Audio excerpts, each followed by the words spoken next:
There are moments in your life that arrive disguised as something ordinary, wearing the shabby coat of a Tuesday night or the quiet hum of a refrigerator. They do not announce themselves with trumpets or a sudden shift in the light. They simply settle into the space around you. And it is only much later, when you trace the map of your own heart, that you find the X marking the spot where everything changed. For me, that moment smelled of old books and the rain-damp wool of Liam's jacket, and it sounded like the softest question he had ever asked. He was sitting on the floor, leaning against my sofa, his long legs stretched out across the worn rug.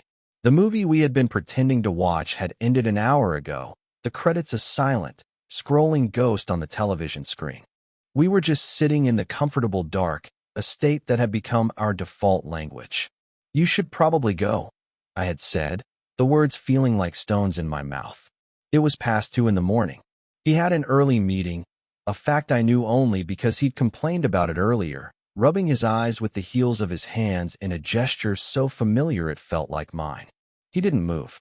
He just tilted his head back, his throat a pale line in the gloom, and looked at me where I sat on the couch just above him. His eyes, which I knew were the color of moss after a storm, were just twin pockets of shadow. For a long time, the only sound was the city breathing outside my window, a distant siren weaving its way through the concrete canyons. Then, he spoke, his voice low and scraped raw with something I couldn't name. It wasn't just tiredness. It was heavier than that. "Can I stay?" It was a question he had asked 100 times before.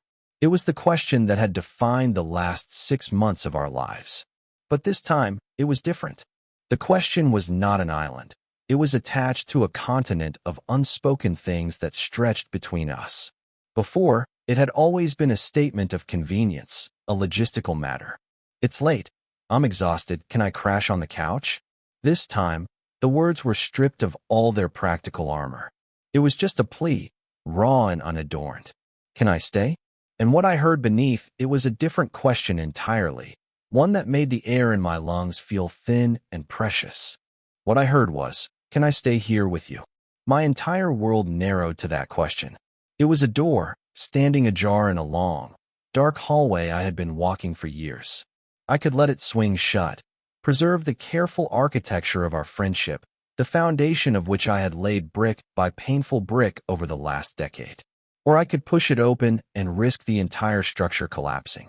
In that moment, suspended in the quiet dark of my living room, every memory I had of Liam rushed forward, a tidal wave of unspoken history, and I knew that whatever I said next would not be the end of something, but a beginning I had been waiting for since I was 17 years old.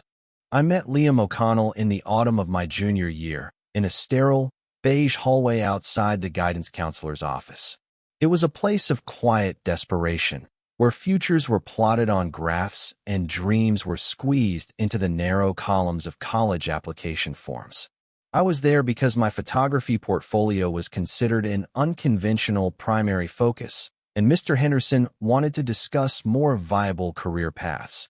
Liam was there because he had, in a moment of spectacular, uncharacteristic defiance, told his soccer coach precisely where he could shove his unsolicited advice about his academic performance. He was slumped in one of the hard plastic chairs, the picture of indignant athletic royalty. He wore his varsity jacket like a second skin, a dark green armor emblazoned with a snarling panther, and his hair, a thick, unruly mess of dark curls, fell over his forehead. He was radiating a kind of restless energy that made the small, stuffy waiting area feel even more cramped. I, on the other hand, was trying to fold myself into as small a space as possible, my worn sketchbook clutched to my chest like a shield. Our high school was a universe with a clearly defined solar system, and Liam was one of its sons. He was not just a jock, he was the captain of the soccer team, the kind of effortlessly charming boy who seemed to move through the crowded hallways in his own bubble of golden light. He was kind to the nerds, funny with the teachers, and possessed a smile that could disarm and delight in equal measure. Girls wrote his name in their notebooks, surrounded by hearts. Boys who didn't play sports still knew his stats. He was universally, almost mythically liked. I, by contrast, was a distant moon, orbiting in the quiet, shadowed corners of the school. I was the boy with the camera, the one who saw things in frames and light, who preferred the darkroom to the pep rally. I watched, I observed, and most of all, I noticed. And from the moment I first saw him, I noticed Liam. That day, outside the guidance office, was the first time he ever really spoke to me. He had looked up from glaring at the scuffed linoleum floor, and his gaze had landed on me. I braced for the usual dismissal, the polite but vacant glance that popular kids gave to the rest of us. Instead, his brow furrowed in genuine curiosity. "What's that?" he asked, nodding toward my sketchbook. My throat went dry. I held it up mutely. "Just drawings. Photos I'm planning." He leaned forward, his elbows on his knees, and the air shifted. He was genuinely interested. "Can I see?" It wasn't a challenge or a joke. It was a simple, open request. Hesitantly, I passed the book to him. My hands were trembling slightly.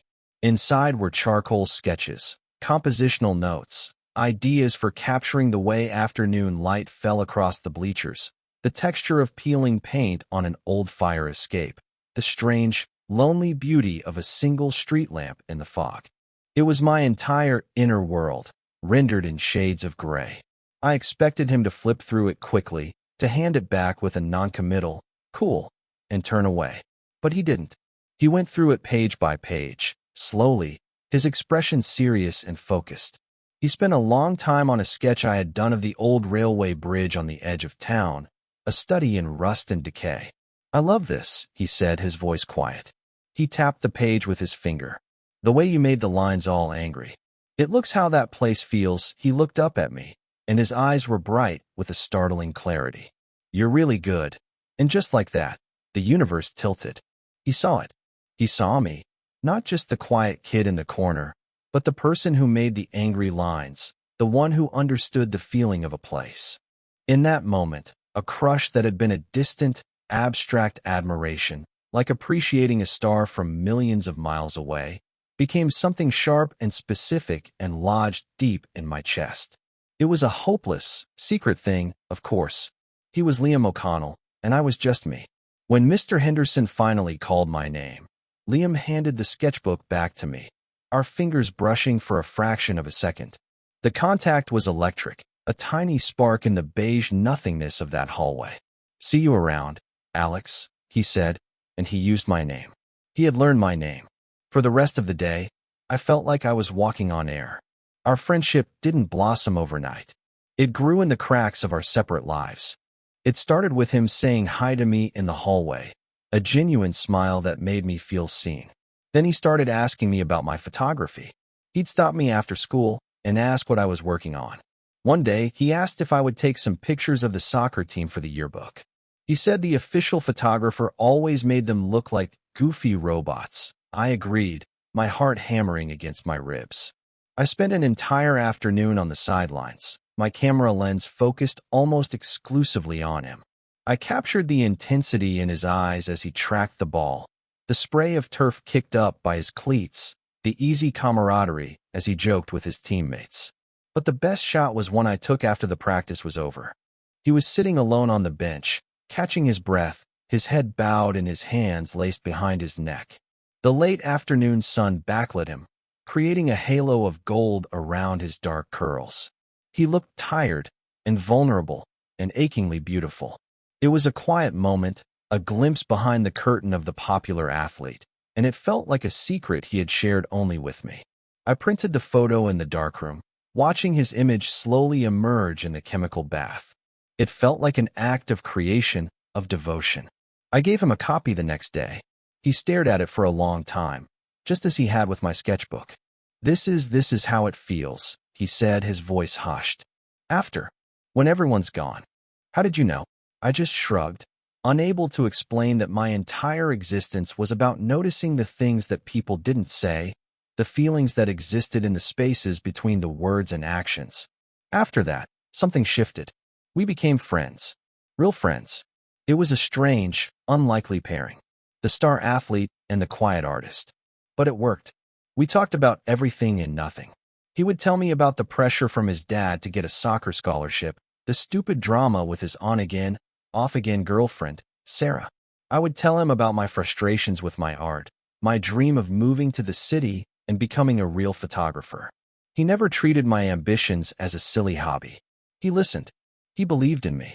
He was the only person I ever told about my father leaving when I was a kid. I mumbled the story one evening while we were supposed to be studying for a history final, the words tasting like rust in my mouth. He didn't say much. He just sat there, his shoulder pressed against mine, a solid, warm presence in the quiet of my bedroom. When I finished, he just said, "That sucks. I'm sorry." And then, after a moment, "Your mom's a badass for raising you on her own." It was simple, and it was perfect. He didn't offer pity or platitudes. He just offered solidarity. And in that moment, my hopeless high school crush deepened into something more profound, something that felt terrifyingly like love. Of course, I buried it. I buried it so deep it was almost geological. I built a fortress around my heart, and on the ramparts, I flew the flag of best friend. It was the only way to keep him in my life. I watched him date Sarah through the rest of high school and into college. I was the one he called after their fights. I was the one who helped him pick out birthday presents for her. I was the neutral territory, the Switzerland of their tumultuous relationship. Each time, it was like swallowing ground glass, but I did it. Because the alternative, a life without Liam in it at all, was unthinkable. He was my anchor, the one constant in the shifting tides of my life. My friendship with him was the most important thing I had ever built. I couldn't bear the thought of being the one to tear it down. So I perfected the art of silence. I learned to smile when he talked about his future with her, to offer advice, to be the supportive friend. My own feelings became a secret language, a dialect spoken only in the privacy of my own mind, in the quiet solitude of my darkroom, where I could develop pictures of him and admit to myself the truth of what I felt. I told myself it was enough. For a long time, I almost believed it. We both ended up in the city after college, a fact that felt like a gift from a benevolent universe. I found a small, light-filled apartment and scraped by, assisting other photographers and taking on whatever freelance work I could find. Liam, with his sharp mind and easy charm, landed a lucrative job as a software consultant. He was good at it, traveling for work, managing complex projects, and charming clients. His life was a blur of airports, boardrooms, and success. Our friendship, however, remained a constant. It was the bedrock beneath the chaos of our 20s. He still had my number on speed dial. I was still the first person he called with good news or bad. He and Sarah were still a volatile storm system on the horizon of his life, their arguments and reconciliations a familiar, wearying pattern. And I was still the safe harbor, the place he came to ride out the weather. I had accepted my role. I had made my peace with it. Or so I thought. The foundation of our friendship was solid, built on a decade of shared history and trust. But I had built it on a fault line, a secret I had kept for half my life. I just never imagined that the earthquake wouldn't come from me. The shift began on a Tuesday in April. It was raining, a miserable, persistent downpour that had been soaking the city for 3 days straight. I was in my apartment, editing a shoot, the rhythmic click of my mouse a counterpoint to the drumming of the rain against the window panes. My phone rang, and I saw Liam's name flash on the screen. I answered, expecting to hear him complain about a delayed flight or a difficult client. Instead, there was silence, just the sound of his ragged breathing on the other end of the line. "Liam," I said, my stomach tightening. "You there?" More silence. Then, a choked, broken sound. "It's over, Alex." His voice was wrecked. It's really over. This was not one of their usual fights. I had heard every variation of their arguments, every dramatic proclamation of an ending. This was different. This was the sound of finality. This was the sound of a building collapsing. "Where are you?" I asked, already grabbing my keys. "I don't know. Just walking in the rain." "Liam, that's insane. Go home. I'll come over." "No," he said, the word sharp. I can't. I can't go back there. All her stuff is. I can't." Their apartment, the one they had shared for 2 years, was suddenly hostile territory. Can I come to your place?" "Of course," I said immediately. "Don't be an idiot. Get in a cab." "I'm here." An hour later, he appeared at my door, looking like a ghost. He was soaked to the skin, his dark hair plastered to his forehead, his face pale and drawn. He wasn't wearing a jacket, just a thin button-down shirt that was now translucent and clinging to his frame. He was shivering, but I wasn't sure if it was from the cold or from shock. He walked into my apartment and just stood in the middle of the living room, dripping onto my hardwood floors, looking utterly lost. He looked like a ship that had been torn from its moorings, adrift on a merciless sea. I didn't know what to do. The Platonic Friend Rulebook didn't have a chapter for this. I grabbed a towel from the bathroom and a dry sweatshirt and sweatpants of mine from the bedroom. "Here," I said, pressing them into his hands. "Go get changed before you get sick." He just stared at me, his eyes vacant. I had to gently steer him toward the bathroom and close the door behind him. While he was in there, I made him a cup of tea, my hands moving on autopilot. I could hear the shower running, and I tried not to think about him standing under the hot water, trying to wash away the last few years of his life. When he came out, he was wearing my clothes. They were a little too short on him, the sweatpants ending just above his ankles, the sleeves of the sweatshirt not quite reaching his wrists. Seeing him in my clothes did something strange to my chest. It was an intimacy we had never shared, a blurring of boundaries that felt both comforting and dangerous. He sat on my couch, the one that would become our raft in the coming months, and held the mug of tea in both hands, as if for warmth. He didn't drink it. He just stared into the amber liquid. He started to talk, the words spilling out of him in a disjointed, painful flood. He told me about the final argument, the cold, cruel things they had said to each other. He talked about packing a bag while she watched, her face a mask of indifference. He talked about the sickening feeling of turning his key in the lock for the last time. I just sat with him and listened. I didn't offer advice. I didn't say, "I told you so," even though I had seen this coming for years. I didn't say, "You're better off," even though I believed it with every fiber of my being. I just let him empty himself of all the pain, and I sat there, a silent, steady container to hold it all. He talked until his voice was hoarse, until the rain had stopped and the first hints of a bruised dawn were appearing in the sky. He finally fell silent, his shoulders slumped in exhaustion. The tea in his mug was cold.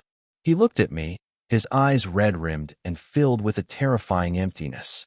"I have nowhere to go, Alex," he whispered. It was the simple, devastating truth. His home was gone. His future, the one he had been building with Sarah, had been razed to the ground. "You can stay here," I said, the words as natural as breathing. "The couch is yours. For as long as you need it." He looked around my small apartment, at my stacks of photography books, at the prints tacked to the walls, at the quiet, ordered peace of my life. It was a world away from the sleek, minimalist apartment he had shared with Sarah, a space that had always felt more like a showroom than a home. He nodded slowly, a single, exhausted gesture of surrender. "Okay," he breathed. He lay down on the couch, curling into himself, still wearing my clothes. I draped a blanket over him. He was asleep in seconds, his face slack with a kind of relief that was painful to witness. I stood there for a long time, watching him sleep, the sound of his steady breathing filling the silence. The foundation of our friendship was still there, but something new was being built on top of it, and I had no idea what the final structure would look like. I only knew that he was here, in my space, in my clothes, and for the first time, he needed me in a way that had nothing to do with anyone else. The shift had begun. That first night bled into the first week. Liam's stay on my couch, initially presented as a temporary, emergency measure, quickly began to feel less like a visit and more like a new state of being. He would leave for work in the morning from my apartment, dressed in one of the few suits he'd salvaged from his old life, his consultant persona a thin veneer over the exhaustion that clung to him like a shroud. He'd come back in the evening, the armor gone, looking drained and lost. He'd drop his briefcase by the door, loosen his tie, and collapse onto the couch as if his strings had been cut. The couch became his island, his piece of solid ground in a world that had turned to water, and my apartment became his sanctuary. Thus began the ritual. It was never spoken of, never defined. It simply evolved, a living thing growing in the space between us. It started with movies. He didn't want to talk about Sarah, and he didn't want to be alone with his thoughts. So we watched movies. We worked our way through my collection of old black and white films, the stark dramas and witty comedies, a welcome distraction. At first, there was a careful distance between us. He would be at one end of the couch, and I at the other, a respectable cushion of air separating us. But as the days turned into weeks, that space began to shrink. It happened so gradually, I almost didn't notice it. A shared blanket on a cold night. His foot accidentally brushing against mine, and then not moving away. The geography of the couch was slowly, imperceptibly, being redrawn. I became a student of proximity, a scholar of the subtle language of touch. I was hyper-aware of every shift, every movement. My entire nervous system seemed to be calibrated to the magnetic pull of his body. The space between us crackled with a low-grade, constant hum of energy. I would sit there, pretending to be engrossed in whatever was happening on screen, while my mind was a frantic storm of analysis. His arm is pressed against mine. Is that intentional? His knee is touching my thigh. Does he notice? He smells like his soap and something else, something just him. I can feel the warmth of him through my shirt. It was exquisite torture. I was living in a state of suspended animation, caught between the hope that this meant something and the terror that it meant nothing at all. For Liam, it seemed to be an unconscious drift toward comfort. He was like a plant, instinctively turning toward a source of warmth and light. He was wounded, and my presence seemed to be a balm. He started to fall asleep during our movies. His head would droop, his breathing would deepen, and then, inevitably, his head would come to rest on my shoulder. The first time it happened, my entire body went rigid. I sat there, hardly daring to breathe, my heart a frantic drum against my ribs. His hair was soft against my neck, and I could feel the gentle puff of his breath on my skin. He felt so heavy, so solid, so real. It was a level of physical intimacy that went far beyond anything we had ever shared. It was the kind of casual closeness reserved for lovers, and yet here we were, in this strange, undefined gray area. I should have woken him up. I should have gently shifted him away.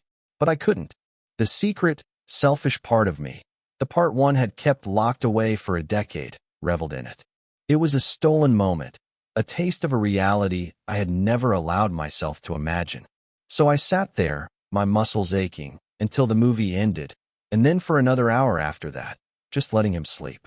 This became part of the ritual. He would fall asleep on me, and I would let him. It became our new normal. Sometimes he would wake up with a start, a flicker of confusion in his eyes as he realized where he was. He'd mumble an apology, rubbing the sleep from his face. Sorry, man. I was out. I would just shrug, my voice carefully casual. It's fine. You were tired. I never let him see how it affected me. I never let him see that my heart was racing, that my hands were clammy. I was the calm, steady friend. The safe harbor. I had to be. Plausible deniability was the fragile peace treaty that kept our new world from shattering. He needed comfort, and I was providing it. That was the official story. That was the narrative we both silently agreed to uphold. The couch was becoming less and less practical. It was old and lumpy, and he was too tall for it. He started waking up with a stiff back, groaning as he stretched in the morning light. The unspoken solution hung in the air between us, a specter in the hallway. My bedroom. My bed. It was a queen-sized bed, more than big enough for two. But it was also a Rubicon. The couch was neutral territory. A bed was something else entirely. It was a space freighted with meaning, a room with a different kind of intimacy. For a week, the tension around this unspoken issue was thick enough to taste. I'd watch him try to get comfortable on the couch at night, folding his long frame into an awkward pretzel, and my chest would ache with a mixture of pity and a desperate, selfish hope. The breaking point came one night after he'd had a particularly brutal day at work. A major project had gone sideways, and he'd spent 12 hours in damage control. He came home looking hollowed out, his face gray with fatigue. He didn't even have the energy to pretend to watch a movie. He just sat on the floor, leaning against the couch, his head in his hands. I can't sleep on that thing tonight, Alex, he said, his voice muffled. My back is killing me. Here it was. The moment of truth. My heart started to pound. I had a choice. I could offer him my bed and take the couch myself, the noble, self-sacrificing friend. It would be the safe choice. It would preserve the boundaries. Or I could do the other thing. The terrifying, reckless thing. I took a breath. It's a big bed, Liam, I said, my voice sounding unnaturally calm. There's plenty of room. Just take the other side. He looked up at me, and in his eyes, I saw a flicker of something. Relief, maybe? Gratitude? Or was it something more? I couldn't be sure. I was a photographer, trained to see the subtleties of light and shadow, but the landscape of Liam's face was a mystery I couldn't seem to solve. Are you sure? He asked, his voice low. Yeah, I said, trying to sound nonchalant, as if it were the most normal thing in the world.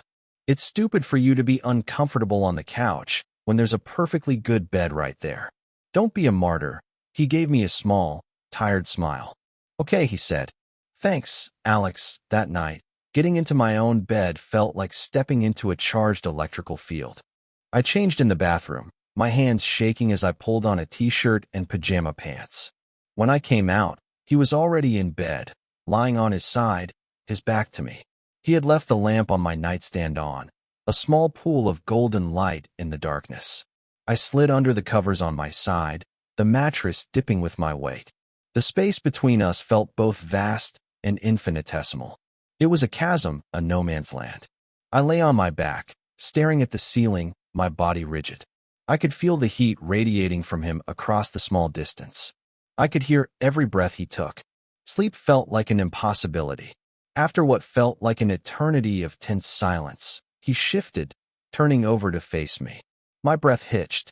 In the dim light from the lamp, I could see his face. His eyes were open. He was looking at me. Can't sleep, he whispered. No, I whispered back. You? No. We just lay there, looking at each other. The silence was different now. It wasn't tense anymore. It was expectant. It was filled with all the things we hadn't said for months, for years. He looked so vulnerable, his usual confidence stripped away, leaving something softer and more uncertain in its place. He was no longer the golden sun of our high school, but a man adrift, searching for an anchor. And he was looking at me as if I might be it. The ritual had led us here, to this quiet room, to this shared space. We had followed the breadcrumbs of casual touches and unconscious gestures all the way to this precipice. Every night of him falling asleep on my shoulder, every shared blanket, every lingering glance had been a step on this path. The plausible deniability was wearing thin, the official story fraying at the edges. We were in a new territory now, and there was no map. There was only the quiet hum of the city outside, the soft light of the lamp, and the feeling of his gaze on me in the dark, a silent question that I was terrified to answer, and even more terrified not to. We lay like that for a long time, suspended in the quiet intimacy of the room. The air itself felt thick, heavy with the weight of a decade of unspoken feelings. My heart was a frantic, wild bird beating against the cage of my ribs. Every rational thought I had was screaming at me to break the spell, to turn over, to pretend to be asleep, to do anything to retreat to the safety of our established friendship. But my body was frozen, held captive by the simple, profound act of being seen by him in this way. His eyes, even in the dim light, were incredibly expressive. I saw the exhaustion there, the sadness, but beneath it, there was something else, something new and uncertain that mirrored the chaos in my own chest. It was a raw vulnerability I had only ever glimpsed in my photographs of him. He was the one who finally broke the silence. His voice was a bare whisper, so quiet I almost thought I had imagined it. Alex. Yeah. I breathed, my own voice tight. He hesitated, and I could see him swallow. The movement of his throat was a small, stark detail in the semi-darkness. Can I ask you something stupid? My entire world seemed to stop. This was it. The crossing. The moment the path diverged, and there would be no going back. The air left my lungs in a silent rush. Okay, I managed to whisper. He didn't look away. His gaze was steady, almost pleading. He was searching my face for something, for permission, for a sign that he wasn't about to shatter everything we had. This is going to sound crazy, he began, his voice raspy. He took a shallow breath. But would it be okay? He trailed off, the words failing him. He closed his eyes for a second, as if gathering his courage. When he opened them again, the question was there, clear and undeniable. Would it be okay if I kissed you? The question hung in the air between us, shimmering and terrifying. It was not a proposition, not a move. It was a confession. It was an admission of the truth that had been living in our shared silences, in the space on the couch, in the warmth of his head on my shoulder. He wasn't assuming, he wasn't taking. He was asking. He was making himself completely vulnerable, placing the fragile, unspoken thing that had grown between us directly into my hands. He was giving me all the power. I could have said no. I could have laughed it off as a joke born of exhaustion and confusion. I could have pretended I didn't understand. I could have saved our friendship, preserved it in the amber of what it had always been. But looking at him, at the genuine fear and hope warring in his eyes, I knew that saving our friendship in that way would be a lie. The truth was, the friendship as it was had already died, or rather, it had transformed. It had been undergoing a slow, quiet metamorphosis for months. To deny this moment would be to deny him, to deny myself, and to deny the strange, beautiful, terrifying thing we had become. The love I had carried for him for so long, a secret, heavy stone in my heart, suddenly felt light. It wasn't a burden anymore. It was a beacon. I didn't answer him with words. I couldn't. My throat was closed tight with a decade of unsentimental emotion. Instead, I lifted my hand, the one that had been lying rigid at my side, and I gently, tentatively, cupped his cheek. His skin was warm, the faint stubble a rough, pleasant texture against my palm. He flinched, just slightly, as if surprised by the contact, and then he leaned into my touch, a small, almost imperceptible sigh escaping his lips. He closed his eyes. That was my answer. Slowly, as if moving through water, I leaned in. He met me halfway. His lips were soft, hesitant. It was not a kiss of passion or demand. It was a question, a discovery. It was unbelievably gentle. It was the taste of salt from tears I hadn't realized he'd shed, the faint, lingering flavor of the mint tea I'd made him hours ago. It was just a soft pressure, a moment of stillness where all the noise in my head finally went quiet. The frantic bird in my chest settled. The storm of analysis ceased. There was only this quiet, impossible, perfect reality. We stayed like that for only a few seconds, but it felt like a lifetime. When we pulled apart, it was only by an inch. I kept my hand on his cheek, my thumb stroking the line of his jaw. He opened his eyes, and they were shining, impossibly bright in the dim light. A single tear escaped from the corner of his eye and traced a path down his temple. I wiped it away with my thumb. Okay, I whispered, echoing his question back to him. A shaky, breathless laugh escaped him. It was a sound of pure relief. Yeah, he breathed. Okay, he didn't pull away. Instead, he shifted closer, closing the remaining space between us. He wrapped his arm around my waist, pulling me against his chest. I rested my head in the hollow of his shoulder, a place that already felt like home. He buried his face in my hair, and I could feel the tremors running through his body. We didn't kiss again. We didn't need to. The kiss had not been an end in itself. It had been a key, turning a lock. It had opened the door. Now, we were on the other side. We just lay there, tangled together in the quiet dark, breathing each other in. For the first time in months, Liam's breathing was deep and even. He wasn't adrift anymore. And as I lay there, held securely in his arms, I realized that I wasn't just a safe harbor. I was home. And I was finally home, too. The dawn that followed felt different from any other I had ever witnessed. It wasn't the bruised, reluctant light of the morning after his breakup, but a soft, tentative glow that seemed to promise something new.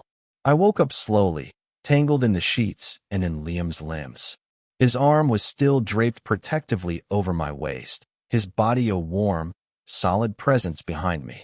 His breathing was a steady, rhythmic puff of air against the back of my neck. For a few blissful, hazy seconds, I simply existed in the sensory reality of it. The weight of his arm, the scent of his skin, the profound, bone-deep peace of not being alone. I felt a sense of rightness, A click of a key in a lock I hadn't even realized I'd been waiting to hear. The quiet observer had finally stepped into the frame. But as the room grew lighter, so did my awareness. The beautiful, simple reality of the night began to fracture under the harsh light of day. What now? What were we? The kiss had been a confession, a crossing, but it had come with no map, no instructions for the morning after. A knot of anxiety began to tighten in my stomach.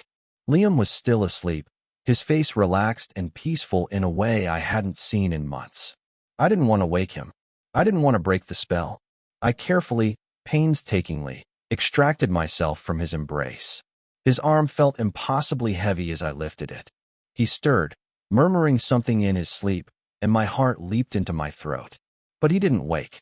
He just rolled onto his back, one arm thrown over his head. I stood by the bed for a moment, just watching him, trying to burn the image into my memory.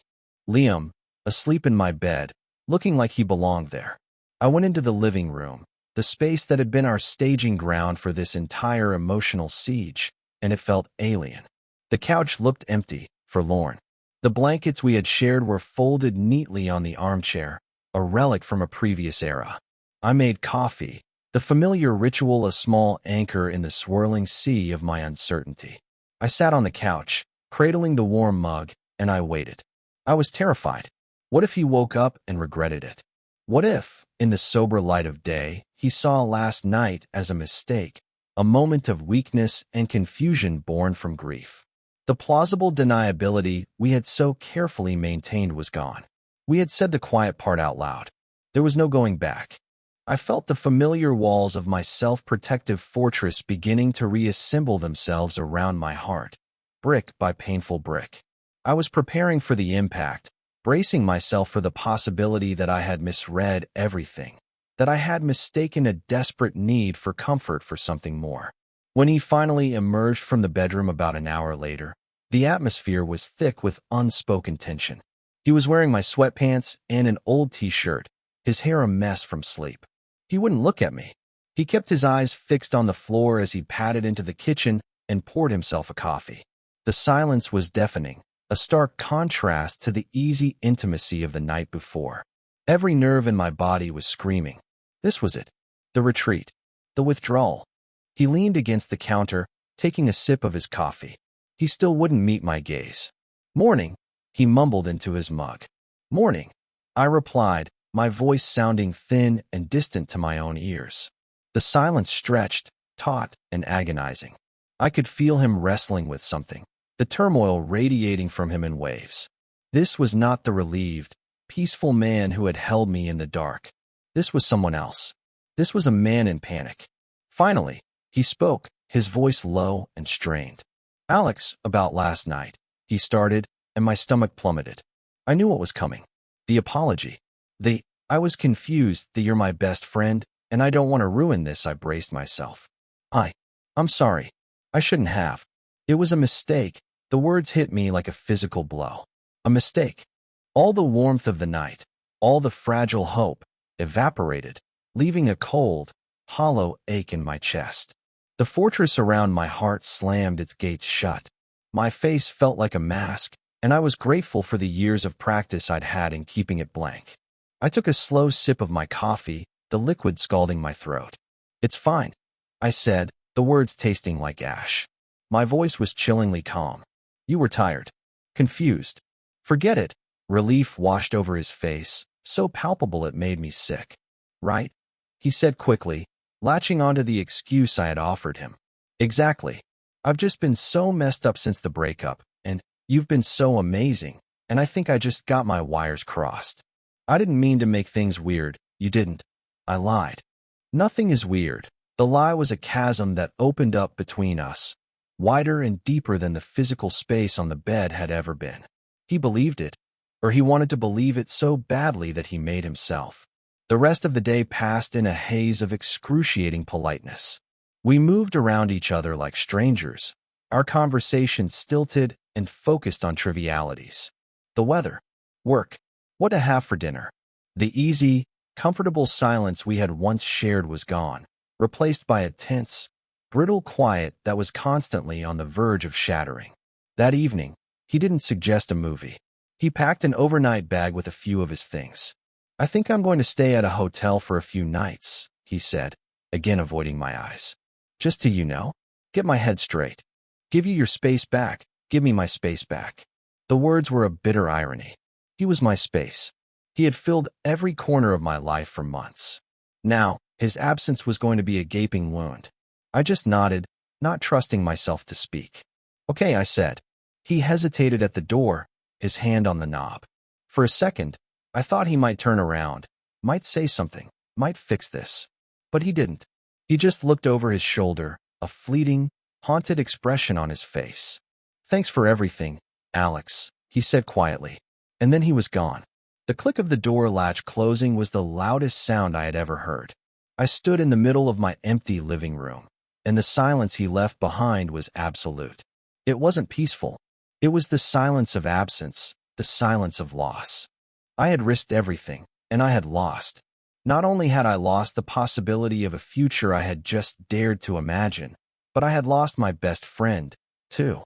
The fortress was complete. I was alone inside, and the walls were higher than they had ever been. The week that followed was one of the longest of my life. The silence from Liam was total. No texts, no calls. It was as if the last 10 years, and especially the last few months, had never happened. My apartment, once a sanctuary, now felt like a tomb. Every corner held a memory of him. The couch where he had slept. The kitchen counter where he'd leaned. The empty space in my bed. I tried to work, but I couldn't focus. The faces in my photographs looked blank, their emotions inaccessible.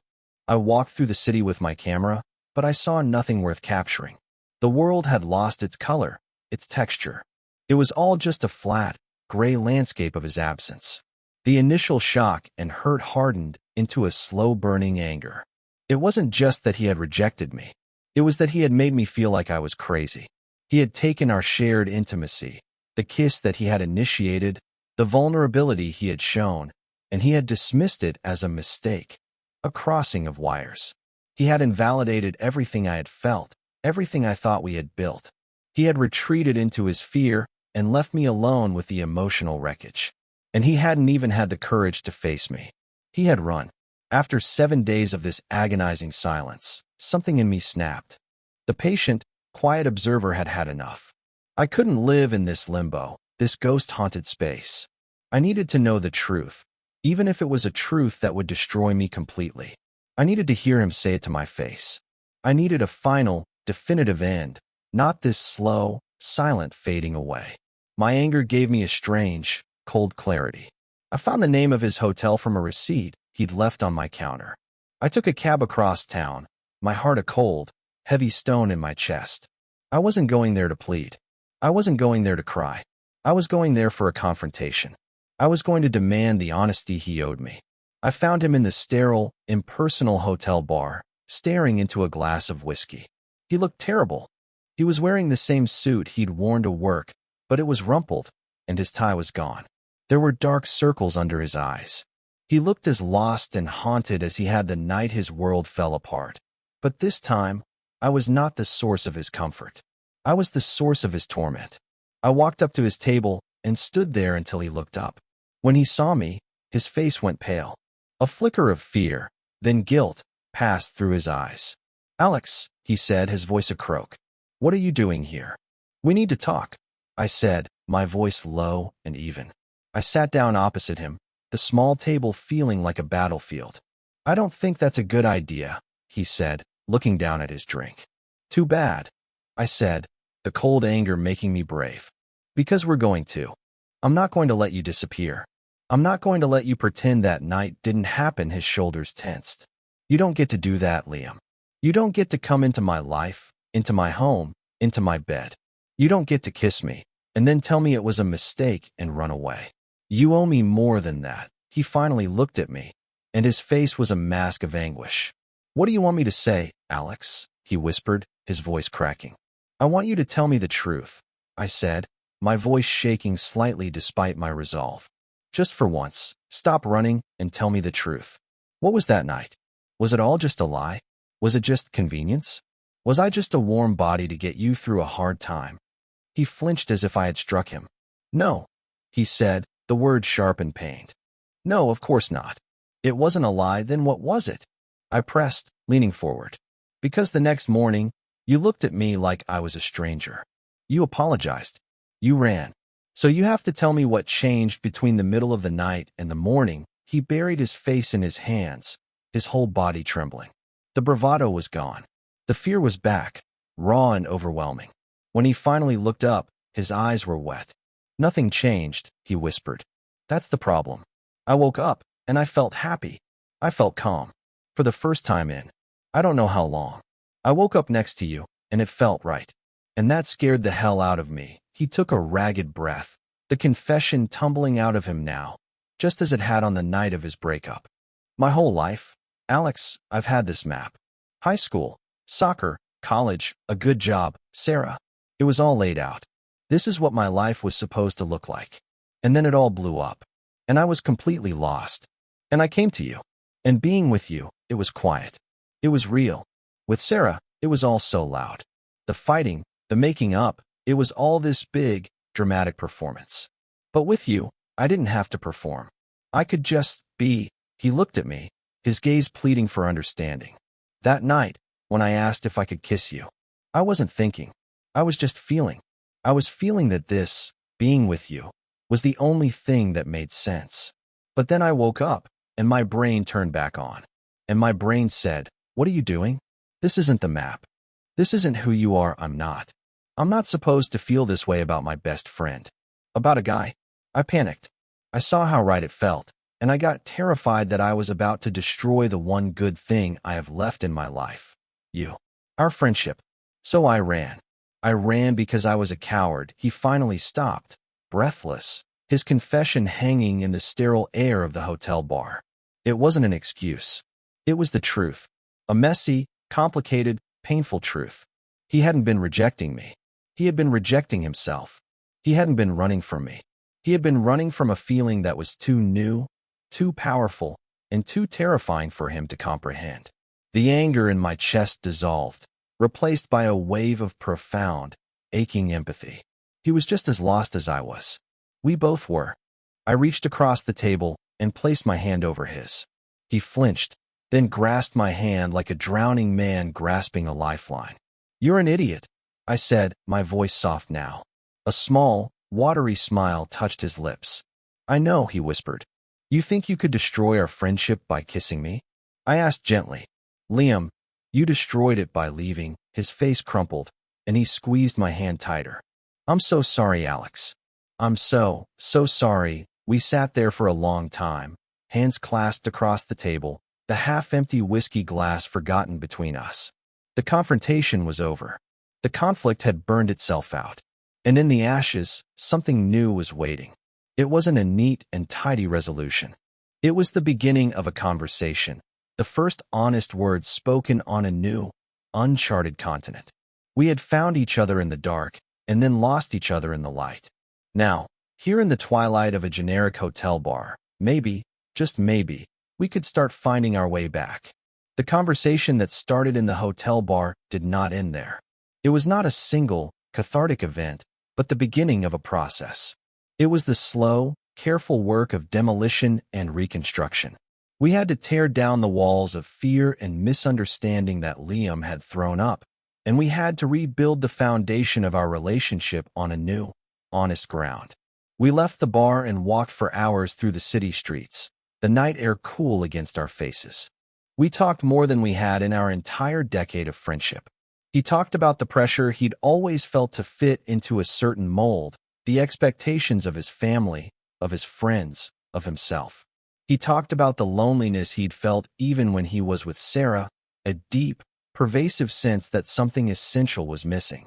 He admitted, his voice barely a whisper as we stood on a bridge overlooking the dark, glittering river, that the comfort and peace he'd found on my couch had felt more like home than his own apartment ever had. He confessed that his feelings for me were confusing and frightening, but that the thought of losing me entirely was infinitely worse. And I, in turn, finally lowered my own defenses. I told him the truth I had guarded for half my life. I told him about the 17-year-old boy with a sketchbook, who had fallen in love with a soccer player in a sterile, beige hallway.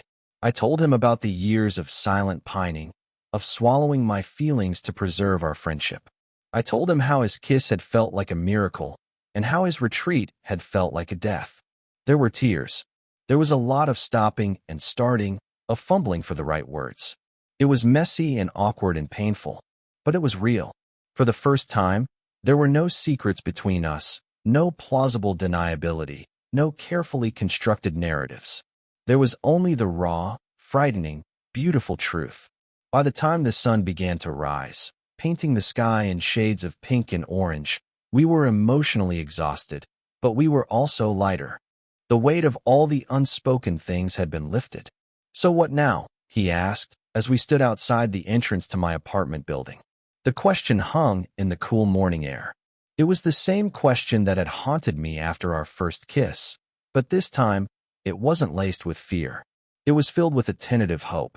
I looked at him, the man who was my oldest friend and my newest, most terrifying possibility. "Now," I said, my voice steady, "you come upstairs. And you stay. Not on the couch. Not because you have nowhere else to go. You stay because you want to be here. With me."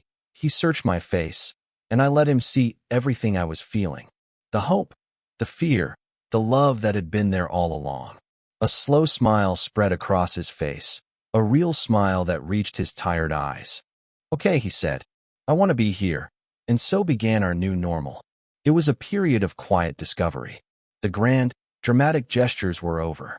The romance was in the small, mundane moments of domestic intimacy. It was in the way he started leaving a toothbrush in my bathroom without asking. It was in the morning ritual of making coffee together, moving around each other in the small kitchen in a comfortable, silent dance. It was in the way he'd reach for my hand when we were walking down the street, his fingers lacing through mine with a simple, declarative certainty. It was in watching movies on the couch, but this time, there was no shrinking space, no anxious analysis. I would just rest my head on his chest, his arms securely around me, and listen to the steady, reassuring beat of his heart. We were learning a new language, a new way of being with each other. The old roles of star athlete and quiet artist, of man in crisis and supportive friend, fell away. We were just Alex and Liam. We were learning to heal, not just from the recent emotional upheaval, but from the older, deeper wounds we both carried. I was learning to trust that this was real, to dismantle the fortress around my heart and let him in completely. I was learning that vulnerability was not a weakness, but a bridge. He was learning to accept himself, to trust his own feelings over the pre-written map he thought he was supposed to follow. He was discovering that his identity was not as rigid as he had believed, that his capacity for love was broader and more surprising than he had ever imagined. One evening, a few weeks into this new life, I was in my darkroom, which was really just a converted closet, developing some photographs I had taken that day. The door was slightly ajar, as it always was. Liam came to the doorway, a dark silhouette against the light of the hallway. He didn't say anything for a moment, just watched me work, the red safe light casting a warm, otherworldly glow on everything. I was swishing a print in the developer tray, watching the image of a rain-slicked street slowly emerge from the white paper. "Can I come in?" he asked softly. "Of course," I said. He squeezed into the tiny space, his presence filling the small room. He stood behind me, wrapping his arms around my chest and resting his chin on my shoulder. We stood like that, watching the photograph come to life in the chemical bath. The image slowly sharpened, the details becoming clear. "I used to be so scared of this," he murmured, his breath warm against my ear. "Of the unknown. Of things not being clear right away." "Me too," I admitted. "I spent my whole life watching from a distance, afraid to get closer in case I ruined the picture." He tightened his arms around me. "You know," he said, his voice thoughtful, "what happened with Sarah? That was like a flashbulb going off. Sudden, blinding, and then just darkness. But this with you, it's like this." He gestured with his chin toward the developing tray. "It's slow. It's quiet. You can't rush it. You just have to be patient and trust that the image will appear, that it will be beautiful." I turned my head and kissed him, A slow, sure kiss in the warm, red dark of my small, secret world. It wasn't a secret anymore. It was our world now. Later that night, as we were getting ready for bed, he walked over to the bedroom door, which we had taken to leaving open out of habit, a lingering ghost of the old ambiguity. He paused, then he reached out and gently pushed it closed. The soft click of the latch echoed in the quiet room. It was a small gesture, but it was everything. It was the closing of a chapter. It was the deliberate creation of a private space that belonged only to us. No more open doors. No more plausible deniability. Just us, together, in a room of our own making. We did not find each other in a grand, cinematic moment of revelation. Love did not strike us like lightning. It arrived quietly, disguised as friendship, and it grew slowly, nurtured by rainy nights and shared silences, by tired heads on shoulders and whispered questions in the dark. It was a story written in the margins, a photograph that took a decade to develop. We had to get lost, truly lost, before we could find our way to a home we never knew we were searching for. And as we lay together in the beautiful, honest quiet we had finally learned to create, I understood that some of the most profound changes in our lives don't happen in an instant.